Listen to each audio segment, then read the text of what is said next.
ngetolo ngithembe wona umkhuleko uzongipha amandla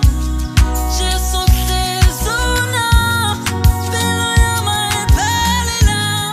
apho ngikhona ungipha amandla uzongigcinela umama ekhaya uhlale hleli ekholwa ukuthi isimo soshintsha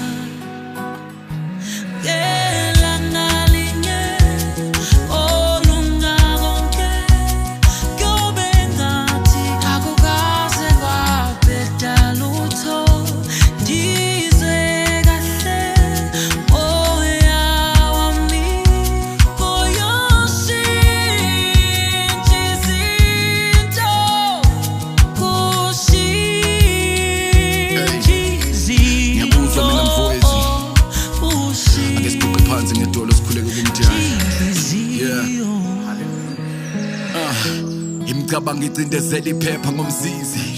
ngibathoba inhliziyo bangibize ngomsizi la ngalimba ungalindele liyophela losizi ungacabanga ukuyeka umkhuleko sewubona ngathi awusizi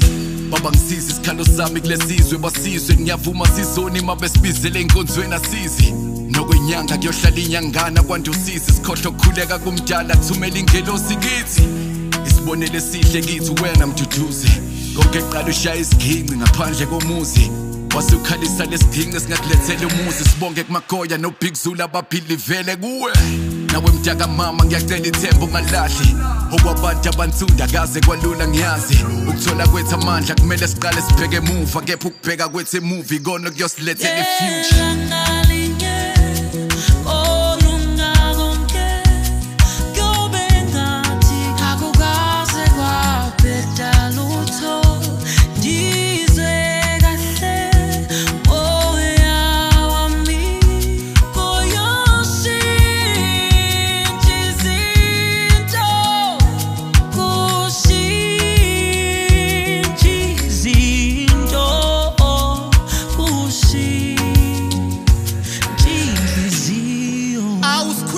Themba impela bayabusiswa themba labo liJehova ngoba uNkulunkulu kwesinye isikhathi uphila njengenhlanzi yethemba kuwe ngaphakathi impilo ngiyifanisa nosuku ekseni kuyakhanya ntambama kumnyama khona namhlanje ifana nesimo sezulu iyashintsha shintsha kodwa ngelinye ilanga kuyokhanya ngakimi izinto ziyoshintsha ngikhulekela umama ekhaya kungathi makhanya kimi kuye libese limshonele usekhuleke kakhulu ekhulekela lempilo esingayazi buki izolo bengifunda ngathola neziqu kodwa namhlanje ngiphila ngekhono ngibhala izinkondlo nama ngikholwa ufakazo ukuthi kusasa kuzokhanya lenkondlo yabazukulu besizukulwana sabazukulu bamasebelahlekelwe yithemba Nkosi yami uthi noma sebebukela phansi emhlabeni bengalinde bebuyisele okubi ngokubi ngoba ibona bayophenduka abantu ababi phinda ubhale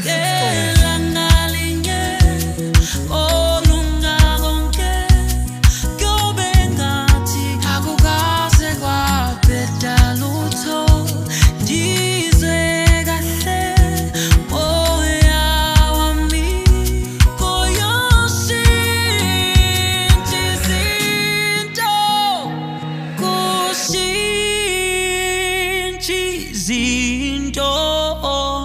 kushi,